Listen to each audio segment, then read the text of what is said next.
మీరు ఒక్కసారి ఇక్కడ కనిపిస్తున్న వీడియో చూడండి.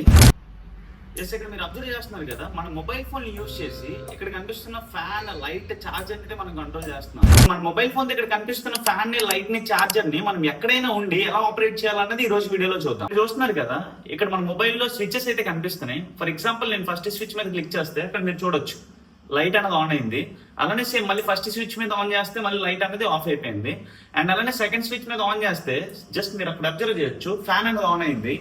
అండ్ అలానే సెకండ్ స్విచ్ మీద మళ్ళీ ఎంటర్ చేస్తే ఇక్కడ మీ ఫ్యాన్ అనేది ఆఫ్ అయిపోయింది. అండ్ థర్డ్ స్విచ్ మీద ఆన్ చేస్తే అక్కడ మీరు అబ్జర్వ్ చేయొచ్చు చార్జర్ అనేది ఆన్ అయింది. అండ్ థర్డ్ వన్ మీద క్లిక్ చేస్తే చార్జర్ అనేది ఆఫ్ అయిపోయింది. ఇక్కడ మొబైల్ ఫోన్ లో బ్లింక్ అనే యాప్ అయితే యూజ్ చేస్తున్నాను. సో ఆ బ్లింక్ అనే యాప్ తో మన ESP8266 ని ఎలా కాన్ఫిగర్ చేయాలి, అండ్ మన మొబైల్ ఫోన్ లో ఆ స్విచెస్ ని ఎలా క్రియేట్ చేయాలి, ఆ క్రియేట్ చేసిన స్విచెస్ తో మనం ఎలా ఆపరేట్ చేయాలి. ఇంకా లేట్ చేయకుండా వీడియోలోకి అయితే వెళ్ళిపోతాం.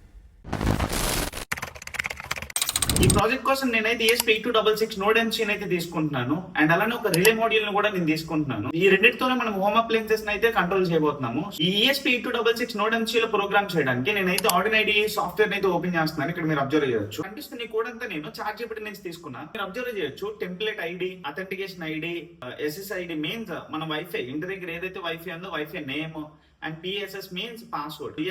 ఇక్కడ template ID and authentication ID ఈ రెండు కూడా ఎలా తీసుకోవాలనేది నేను ఇప్పుడు ఎక్స్ప్లెయిన్ చేస్తాను. సింపుల్ గా మీరు గూగుల్ ఓపెన్ చేయండి. గూగుల్లో మీరు డైరెక్ట్ గా blink.console అని ఎంటర్ చేయండి. సో ఇక్కడ మీకు డైరెక్ట్ బ్లింక్ వెబ్సైట్ అయితే ఓపెన్ అవుతుంది. సో దీనిలో మనకి డెవలపర్ జోన్ లోకి వెళ్ళండి. న్యూ టెంప్లెట్ మీద క్లిక్ చేయండి.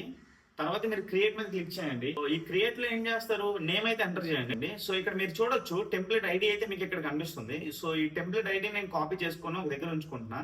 అండ్ వన్స్ సేవ్ అయిపోయిన తర్వాత డైరెక్ట్ గా మీరు డివైజెస్ లోకి వెళ్ళండి. వన్స్ డివైజెస్ లోకి వెళ్ళిన తర్వాత ఇక్కడ మీరు అబ్జర్వ్ చేయొచ్చు డివైస్ యొక్క అథెంటికేషన్ ఐడి అయితే మీకు ఇక్కడ కనిపిస్తుంది. సో ఇదంటే అథెంటికేషన్ ఐడిని కూడా కాపీ చేయండి. So template ID, authentication ID మనం కాపీ చేసిన తర్వాత సింపుల్ గా మన ప్రోగ్రామ్ ఓపెన్ చేసి ఈ ప్రోగ్రామ్ లో template ID and authentication ID మనం ఏమైతే కాపీ చేస్తామో అవి ఇక్కడ పేస్ట్ చేయండి. అండ్ ఇక్కడ మీకు కనిపిస్తున్న SSID దగ్గర మన వైఫై నేమ్ అయితే ఇస్తాము. సో వైఫై నేమ్ ఏదైతే ఉందో అది నేను ఇక్కడ ఎంటర్ చేసుకుంటున్నా. అండ్ కింద PSS అన్న దగ్గర మనం పాస్వర్డ్ అయితే ఎంటర్ చేయాలి. వన్స్ ఇది కంప్లీట్ అయిన తర్వాత ఈ కోడ్ ఏదైతే ఉందో సేమ్ వెరిఫై చేస్తాం. వన్స్ వెరిఫికేషన్ అయితే కంప్లీట్ అయిపోయిన తర్వాత ఈ ESP8266 ని ఇక్కడ కనిపిస్తున్న కేబుల్ తో అయితే ఈ ESP8266 ని మనం ల్యాప్టాప్ కనెక్ట్ చేయాలి. సో వన్స్ కనెక్షన్ కంప్లీట్ అయిన తర్వాత మీ పోర్ట్ ని సెలెక్ట్ చేస్తాం. వన్స్ పోర్ట్ సెలెక్షన్ అయిన తర్వాత డైరెక్ట్ గా అప్లోడ్ చేసేస్తాం.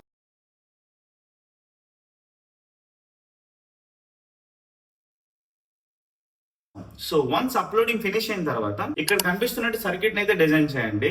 రిలే మాడ్యూల్ కి నోడ్ ఎంసీ ఎలా కనెక్ట్ చేస్తాం అనేది మీరు ఇక్కడ అబ్జర్వ్ చేయొచ్చు. అండ్ అలానే మన ఇంటి దగ్గర ఉన్న లైట్ ని, ఫ్యాన్ ని, టీవీని ఏవైతే ఉన్నాయో అవన్నీ కూడా ఈ రిలే మాడ్యూల్ కి మనం కనెక్ట్ చేయాలి. సో వన్స్ కనెక్షన్స్ అన్ని కంప్లీట్ అయిన తర్వాత మన మొబైల్ ఫోన్ తీసుకుని మొబైల్ లో బ్లింక్ యాప్ అయితే ఇన్స్టాల్ చేయండి. blink.console లో మనం వెబ్ పేజ్ లో ఏదైతే ఈమెయిల్ తో లాగిన్ అయ్యామో సేమ్ ఇక్కడ కూడా మొబైల్ లో కూడా సేమ్ అదే మెయిల్ తో లాగిన్ అవ్వండి. వన్స్ లాగిన్ అయిన తర్వాత మొబైల్ లో కూడా ఎలా చేయాలనేది నేను మీకు ఇక్కడ చూపిస్తున్నాను. వన్స్ చూడండి. ఎక్స్ట్రాగా స్విచ్ ఏమైనా మీరు కనెక్ట్ చేయాలనుకుంటే కనుక జస్ట్ ఆ ఎంటీ ప్లేస్ మీద మీరు క్లిక్ చేస్తారు.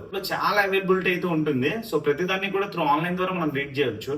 సో ఇందులో మీకు రిక్వైర్మెంట్ అనేది తీసుకొని జస్ట్ ఆ స్విచ్ మీద క్లిక్ చేసి మనం ఆ స్పెసిఫికేషన్స్ కూడా మనం ఇవ్వచ్చు. సో దీనికి స్విచ్ కింద పుష్ బటన్ లేదా regular switch and virtual pin A pin connect చేస్తున్నాము. ఇప్పుడు ఫస్ట్ స్విచ్ ఏంటి, నేను బల్బ్ కి ఇచ్చాను. అండ్ సెకండ్ స్విచ్ ఏంటి, ఫ్యాన్ కి ఇచ్చాను. అండ్ థర్డ్ వన్ చార్జర్ కి ఇచ్చాను. ఫస్ట్ స్విచ్ మీద క్లిక్ చేయగానే బల్బ్ ఆన్ అవుతుంది. అండ్ సెకండ్ స్విచ్ మీద క్లిక్ చేయగానే ఫ్యాన్ ఆన్ అవుతుంది. అండ్ థర్డ్ స్విచ్ మీద చార్జర్. మీరు ఇన్ కేసు మొబైల్ ఫోన్ ఇంటి దగ్గర మర్చిపోయారు, బట్ ఇంటి దగ్గర ఫ్యాన్ ఆన్ లో ఉందో ఆఫ్ లో ఉందో మీకు తెలియదు. సో దాన్ని ఎలా కంట్రోల్ చేయాలి అన్నది కూడా కాన్సెప్ట్. వేరే మొబైల్ ఏదైనా తీసుకొని ప్లే స్టోర్ కి వెళ్ళి బ్లింక్ యాప్ డౌన్లోడ్ చేసి ఆ బ్లింక్ యాప్ లో సింపుల్ గా మీ ఈమెయిల్ తో లాగిన్ అయ్యి ఆ ఈమెయిల్ లో లాగిన్ అయిన తర్వాత మీకు డైరెక్ట్ గా మీకు ఏదైతే ఆన్ లో ఉంది, ఏదైతే ఆఫ్ లో ఉందో మీకు మొబైల్ ఫోన్ లో కనిపించేస్తుంది. సో దాని మీద రిపీట్ ఇన్ కేసు ఆన్ లో ఉంటే సింపుల్ గా క్లిక్ చేసి ఆఫ్ చేసేస్తారు. That's it. ఒక ఈమెయిల్ ఐడి, పాస్వర్డ్ మీ దగ్గర ఉంటే చాలు. ఎక్కడున్నా కానీ ఏదైనా మొబైల్ లో లాగిన్ అయ్యి మీరు ఇంటి దగ్గర ఉన్న అప్లయన్సెస్ ని కంట్రోల్ చేయొచ్చు. దీనికి సంబంధించి ఏమాత్రం డౌట్స్ ఉన్నా కానీ ఇక్కడ కనిపిస్తున్న నంబర్ కి అయితే కాల్ చేయండి. ఇన్ కేసు నంబర్ కాల్ అవ్వకపోతే ఇక్కడ కనిపిస్తున్న మెయిల్ ఐడికి అయితే మెయిల్ చేయండి. లేదు అనుకుంటే మన ఇన్స్టాగ్రామ్ పేజ్ అయితే ఫాలో అవ్వండి. సో ఇన్స్టాగ్రామ్ పేజ్ లో డైరెక్ట్ మీరు నాకు మెసేజ్ చేయొచ్చు. My name Srinivas, signing off. By.